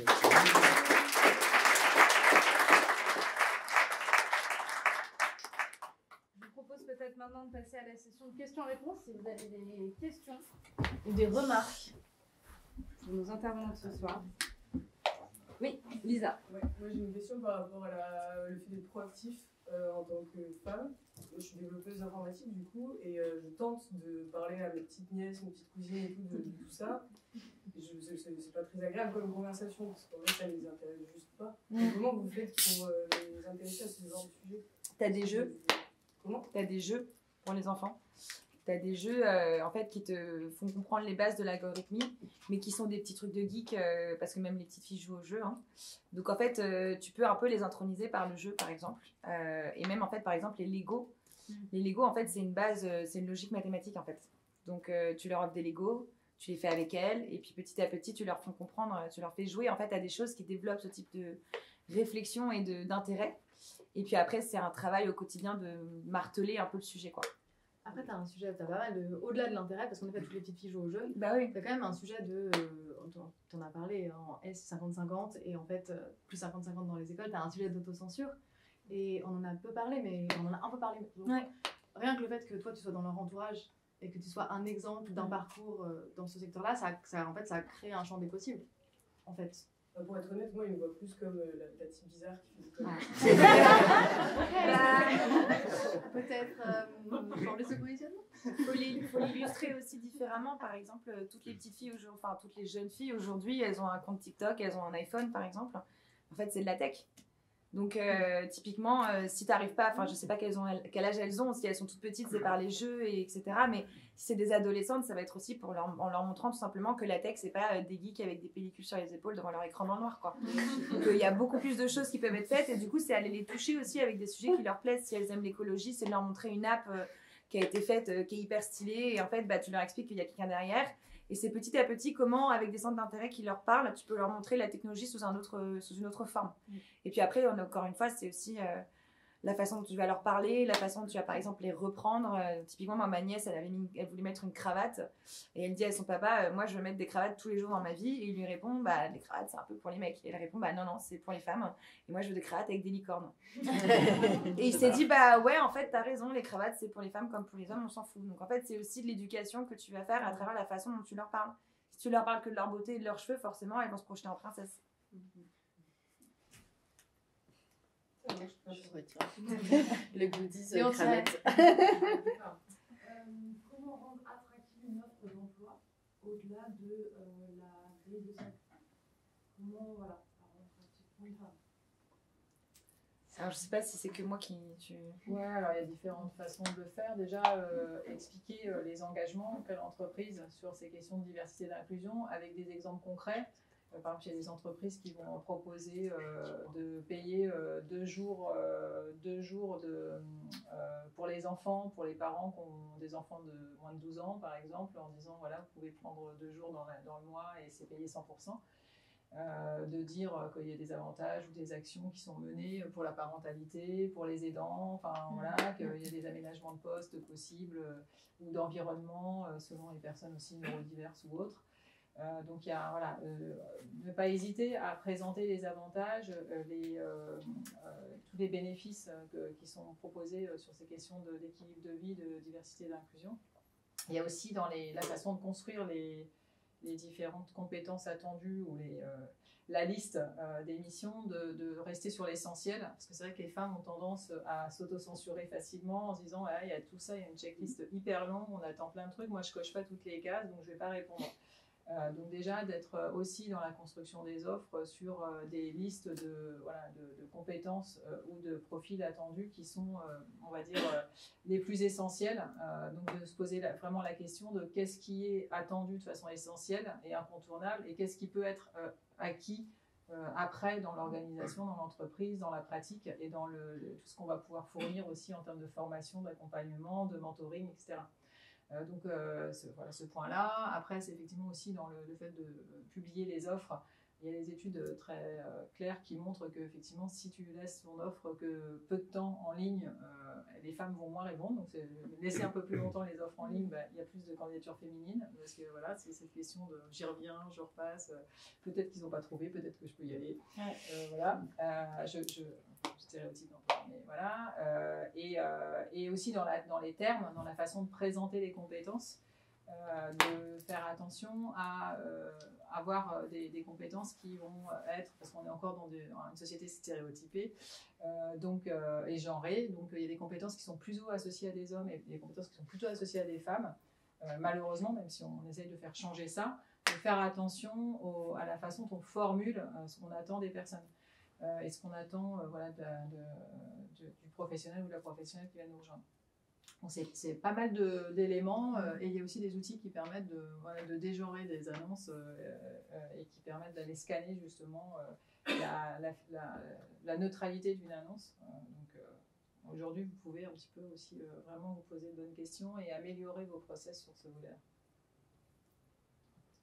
Puis il y a le wording aussi, faut enlever tout ce qui est on est des warriors, on est des ninjas, on fait du baby-foot, work hard, play hard, tous les mercredis c'est apéro, parce que tu vois typiquement tu dis tous les mercredis c'est apéro, si t'es une femme, le mercredi c'est le jour des enfants, comme c'est les femmes qui s'occupent des enfants, tu sais qu'elle sera pas à l'apéro. Donc elle va se dire ok, donc ils vont tout le temps faire la teuf et moi je serai pas là et je serai sur le côté si c'est une femme senior. Donc c'est aussi ces momentum-là de vie d'entreprise que si tu les valorises d'une façon ou d'une autre, tu vas pouvoir attirer une typologie de personnes. Et puis bon, les photos, on pense à regarder aussi les photos et comment les photos sont présentées. S'il n'y a que des mecs à l'équipe tech, évite de mettre une grosse photo de l'équipe tech, mais il est plutôt en train de prendre un café dans un lieu où il y a des femmes aussi, parce que sinon ça fait un peu flipper. C'est de l'empower branding en fait après, c'est-à-dire l'empower branding de comment en fait tu manifestes ta culture à travers tes annonces et puis surtout très important, les femmes elles veulent voir le salaire. Tu mets le salaire sur une offre de job. Déjà, tu as beaucoup plus de femmes qui vont candidater parce que ça enlève le biais de la négociation salariale. Hyper important. Charlotte. Aussi sur les actions de recrutement continu, tu disais que chez Batch, tu avais mis en place justement des actions concrètes pour augmenter la parité. Ouais, on a. C'est un peu le gros sujet, parce que le recrutement, c'est un sujet, on en a parlé, c'est beaucoup de biais. Après, tu as des biais côté candidat, on vient de parler de comment on éliminer une partie, et des biais côté recruteur. Nous, ce qu'on a. Alors, en fait, c'est quelque chose où vous avez mis en place beaucoup plus de choses que chez Batch, chez Skello, j'ai l'impression. Mais on est assez intentionnel dans le recrutement. On travaille en général plutôt avec on travaille notamment avec Female Agency ou des chasseurs qui vont sourcer spécifiquement des femmes sur les profils seniors. Parce qu'on arrive à recruter des femmes juniors, mais des femmes seniors, c'est plus compliqué. Aussi parce qu'il y a ce cut à 8 ans où elles sortent souvent des emplois comme ça. Donc, les chasseurs avec qui on bosse, on a beaucoup. J'ai promis à notre cofondateur et CPO que j'allais pas dire il faut que les femmes recrutent pour qu'il y ait des femmes, mais en vrai, c'est important qu'il y ait des femmes dans les équipes qui recrutent. Ça élimine une partie des biais. Et en fait, on n'a pas mis en place beaucoup de choses à part ça, juste essayer de voir des femmes, les choses qu'on peut contrôler, à savoir les cabinets qui soient très au courant qu'on veut recruter des femmes. Et après, c'est plutôt, je pense, dans les parcours de promotion ou de recrutement, on a fait des choix. Je pense un peu que on a recruté par exemple 2 personnes en retour de congé mat. Donc elles sont parties, on a dealé avec elles avant qu'elles aient leur day-9, c'était son premier enfant, et on a acté qu'elle allait recommencer chez Batch en retour de congé mat. Je pense qu'il y a beaucoup de boîtes qui font pas ça, en se disant premier enfant, elle va probablement découvrir une passion pour la cuisine, on ne sait pas. Donc on a fait ça 2 fois. Une pour le premier enfant et pour le deuxième enfant. Et c'est plutôt des choix qui rendent, en fait, et c'est important pour les biais des recruteurs. Ça, c'est des choix c'est des décisions qu'on a prises et ça montre à tout le monde qu'en fait, on l'a fait et ça marche. Donc ça enlève une partie des biais recruteurs et ça enlève aussi une partie des biais de candidats. Dans mon équipe, on a eu 14 bébés, pas que dans mon équipe. c'est plus pour ça. 14 bébés en 2021 et 3 en 2022 chez Batch. Et pareil, on a 3 retours de congé mat. Donc, c'est des choses qui... Enfin, c'est rassurant de dire qu'il y a des gens qui vont démarrer un jour de retour de congé mat, alors qu'on sait qu'un retour de congé mat, c'est un moment qui est hyper fort dans la vie d'une femme. Et en fait, un an après, ça se passe très bien. Il y en a une des deux qui dirige toute l'expansion internationale. Et c'est même plus un sujet, en fait. Donc, c'est aussi un truc d'exemplarité de créer des parcours visibles qui montrent qu'en fait, concrètement, c'est fait. Ouais, les rôles modèles en fait. Exposer Exactement. les femmes de ton équipe, exposer les femmes de ton entreprise. Nous sur 15 Tech, tu as systématiquement en fait des histoires de femmes qui racontent aussi, mais pas uniquement leur parcours de j'ai eu un bébé, parce que du coup après on ne veut pas non plus stigmatiser les femmes à des pondeuses. Hein. Donc l'idée c'est aussi de dire bah voilà je manage, voilà ce que ça veut dire de manager au quotidien, qu'est-ce que c'est que la diversité dans mes équipes, pourquoi je suis devenue product manager ou ingénieur. Et en fait l'idée c'est mettre en avant ces rôles modèles là qui sont accessibles, même par exemple si vous acceptez des profils en reconversion. Mettez-les aussi en avant, parce que vous allez attirer d'autres profils en reconversion. En fait, c'est très identitaire. En fait, si tu es une femme dans le produit, tu vas aller voir pour ce que font les femmes dans le produit. Et je pense que c'est pareil pour les mecs d'ailleurs. Hein. Tu regardes un peu ce que les personnes font du même métier que toi. Ou voilà, donc il y a beaucoup de travail sur le rôle modèle, et en fait sur l'esthétisme de ton annonce, de ton site, de ta page carrière, de tes annonces. Tout ça est très très lié, et surtout les rôles modèles qui prennent la parole, sans qu'elles fassent ça toute la journée non plus. Je pense que Charlotte, elle voulait te parler en particulier du recrutement sales, parce que j'ai l'impression que toi, dans ton sales, tu es à 50-50. Nous, ça a eu été le cas, ça l'est plus depuis 1 an et demi, et en fait, du coup, peut-être qu'on s'y prend super mal, mais on a aussi, je crois, que 35% de personnes qui apply qui sont des femmes. Du coup, toi, c'est quoi un peu, tu vois, le pourcentage de femmes qui vont spontanément vers ces offres de sales? Est-ce que tu as une idée? Et est-ce que sur la chasse, du coup, tu essaies de rééquilibrer? Alors, en fait, nous, on a aussi des équipes sales qui sont plus petites. Donc, c'est aussi un peu plus simple, je pense. On a moins de commerciaux. L'équipe commerciale, c'est 15 personnes. Je pense que moi, je suis hyper biaisée. Donc, quand je chasse, j'ai tendance à chasser plutôt des femmes. Et puis, en plus, mine de rien, c'est plus simple parce que comme il y en a moins, au lieu de chasser... Donc, je pense que, sans le savoir... je chasse pratiquement que des femmes. Et ensuite aussi parce que, donc ça c'est un truc que je fais, quand moi je chasse des femmes. Je pense qu'en fait le fait d'avoir des managers femmes, ça fait, en gros c'est comme, alors, moi j'habite à Barbès. Parfois je rentre dans des bars, personne ne m'a dit, c'est pas pour moi, je le sais. J'arrive dans le bar, je sais que c'est pas vraiment, je ne suis pas la cible de cet endroit. Voilà, c'est pas grave. Je pense que c'est exactement pareil dans certaines boîtes, d'où le branding, etc. Ouais. Il y a des boîtes, t'arrives pour passer des entretiens en sales, il n'y a que des mecs sur le plateau, c'est pas... J'ai Content Square, il y a 2 ans, les meufs se faisaient siffler, tout simplement. En fait, je pense que c'est un truc de... Donc ça, c'est pas très contrôlable, mais juste dans qui est-ce qui est mis en avant, qui est-ce qui voit les femmes, en gros... moi, j'ai fait chez les sales, j'ai fait après l'entretien recruteur, j'ai fait tous les premiers entretiens, moi. Ouais. Mais des femmes dans le process. Parce que de tarder de voir un entretien avec... En fait, quelqu'un qui te ressemble. En fait, c'est juste le fait d'avoir quelqu'un qui te ressemble, c'est rassurant, ça élimine le biais de cet endroit n'est pas pour moi. Je pense que c'est vrai sur toutes les diversités. Quoi. Pareil, on a recruté quelqu'un qui a plus de 50 ans, ça a l'air incroyable. C'est horrible. C'est chaud. Mais en fait, c'est catastrophe. C'est vraiment... Et je pense que c'est pas assez... de ma chaîne. Non, mais blague à part, je pense que c'est quelqu'un de sacrément badass. Je pense que dans son process, il a dû voir que des gens plus jeunes. Vraiment plus jeunes. Et je pense qu'il y a plein de gens qui ne le feraient pas. Quoi. En fait. Et aussi, mets-le dans ton annonce. L'équipe sales est aujourd'hui constituée de X% de talents féminins. Voici la répartition des talents, par exemple. C'est des trucs comme ça où, en fait, c'était une meuf, ça te rassure. Tu peux te projeter d'avoir Malheureusement, quelque part, c'est un peu... qui tu chasses, je pense. Sourcer des filles. Et aussi sourcer proactivement des meufs. Si vous voulez des meufs, il faut aller chercher des meufs. Oui. J'avais juste une petite remarque sur le wording, comme vous dites. Moi, je suis toujours frappée qu'on veuille toujours mettre le mot féminin, enfin l'adjectif féminin à tout, comme le talent féminin, ce que tu viens de dire, ou le sport féminin, c'est ce qui est un peu ma partie.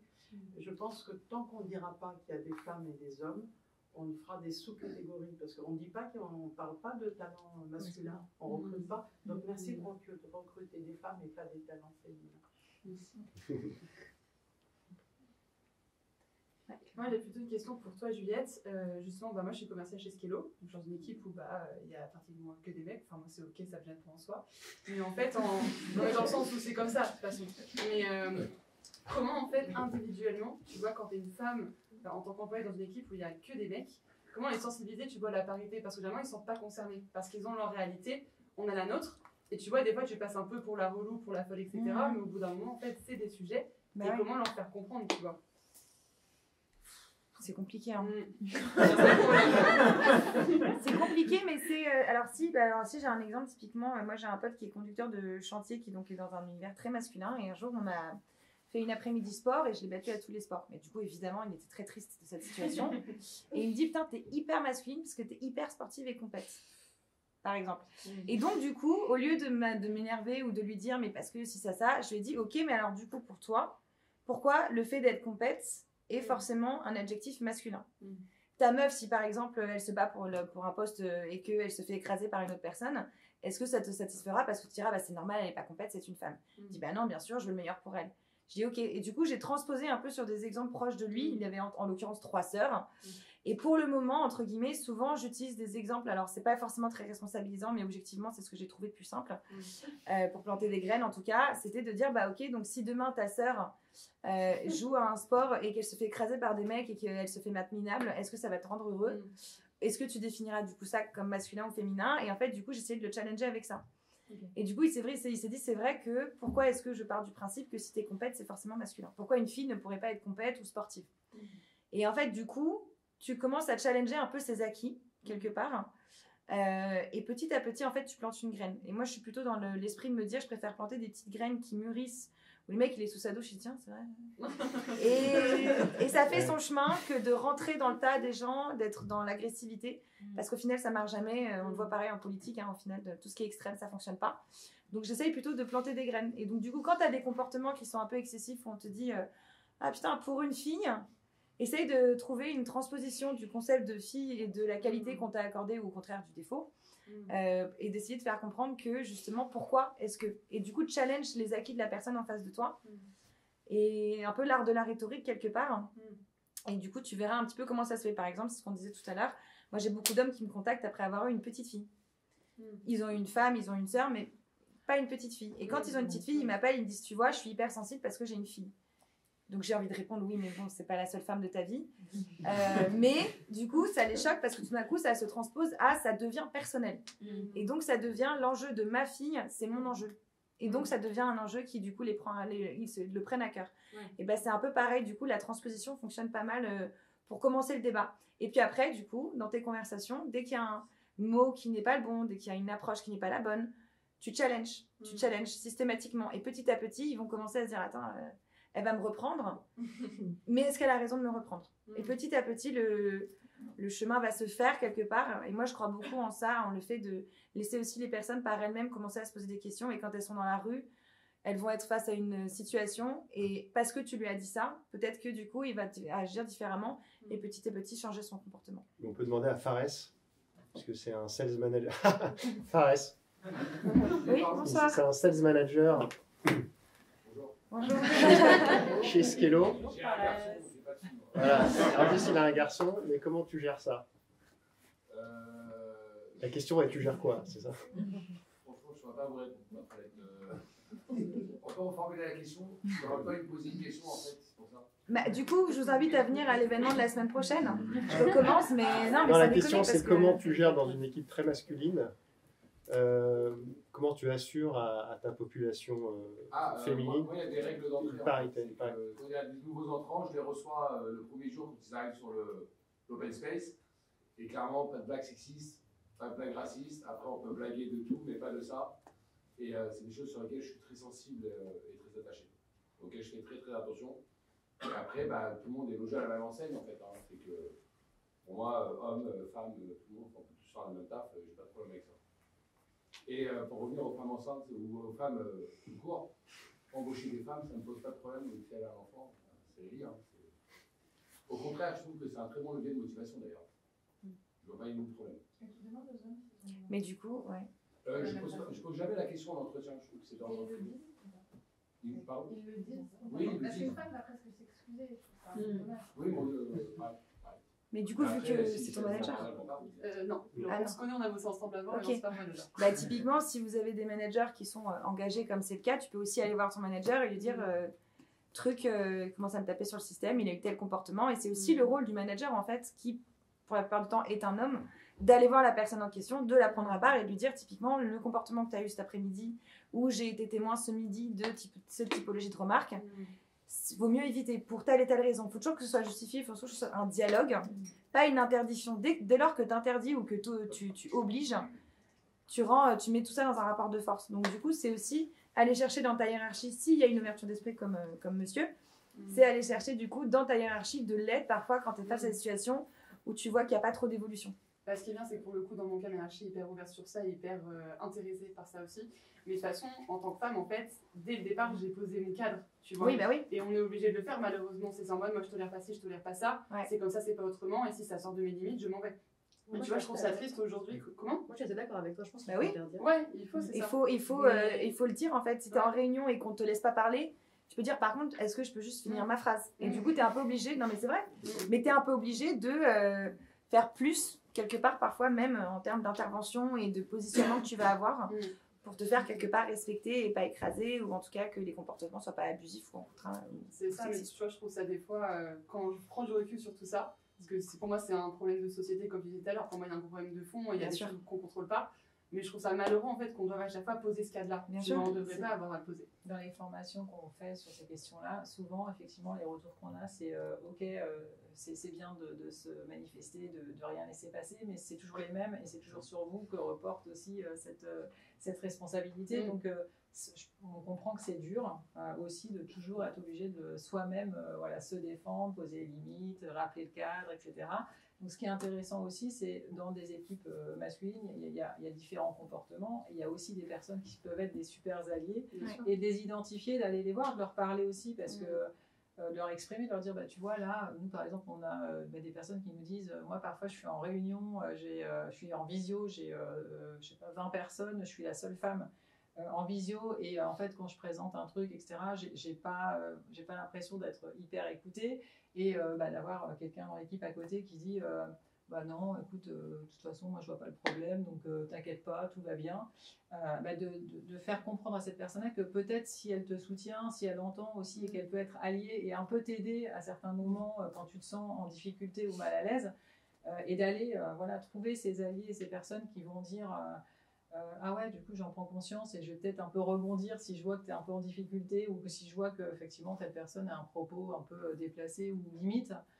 Ça fait du bien aussi, c'est pas tout le temps sur soi que reporte l'obligation de réagir, de dire stop, de dire ceci.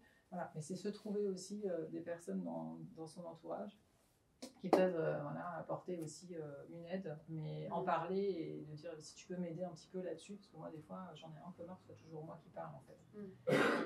Et c'est ça, et la personne en face va aussi progresser et faire progresser tous les autres et accompagner cette approche d'inclusion qu'on recherche tous. Je vous propose peut-être qu'on poursuive les échanges à l'étage, comme ça on peut profiter d'un petit apéro tous ensemble. Ça vous dit? Très bien. Merci.